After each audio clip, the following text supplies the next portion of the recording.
Bollywood star Madhuri Dixit नैना की शादी को 25 साल हो गए। अभिनेत्री ने एक सफल शादी को लेकर अपने विचार को उन्होंने शेयर किया है। उन्होंने माना कि ये खुशहाल और सफल पार्टनरशिप आसान नहीं है।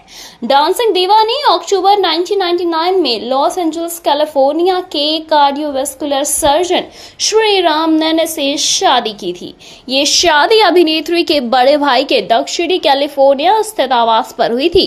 इस जोड़े ने 2003 में अपने पहले बेटे एरन का स्वागत किया और 2005 में उनके घर दूसरे बेटे रयान का जन्म हुआ।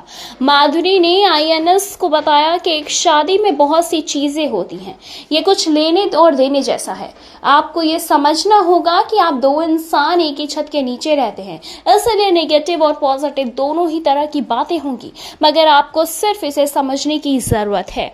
कार्तिक आर्यन, विद्या बालन और तृप्ति डिमरी के साथ हाल ही में रिलीज फिल्म भूल भुलैया 3 में नजर आई माधुरी ने कहा कि शादी को सफल बनाने के लिए हर दिन काम करना पड़ता है। उन्होंने कहा, यह आसान नहीं है, इतना आपको हर दिन इस पर काम करना पड़ता है और ये एक साझेदारी है। एक दूसरे को सम्मान देना चाहिए, एक दूसरे के लिए प्यार होना चाहिए, एक दूसरे के लिए स्पेस भी होना चाहिए। उन्होंने कहा, मुझे लगता है कि ये सभी चीजें मिलकर शादी को सफल बनाती हैं। बता दें, माधुरी लगभग 4 दशक से इंडस्ट्री में है। उन्होंने 1984 में अबोध से अपने करियर की शुरुआत की। उसके बाद 70 से अधिक फिल्मों में नजर आई। सिनेमा में अपने सफर में माधुरी को उनकी एक्टिंग और डांसिंग स्किल के लिए सराहा गया। उन्होंने 2008 में पद्मश्री सहित कई सम्मानित पुरस्कार भी मिले। साथ ही साथ बताते चले कि ये पूछे जाने पर कि क्या उन्होंने कभी खुद पर संदेह हुआ, तो माधुरी ने कहा कि नहीं, बिल्कुल नहीं, क्योंकि मैं हमेशा अपनी अंतरात्मा की आवाज पर चलती हूँ। और जब मैंने भूल भुलैया 3 की स्क्रिप्ट सुनी तो मुझे ये लगा कि मुझे इसका हिस्सा जरूर बनना चाहिए।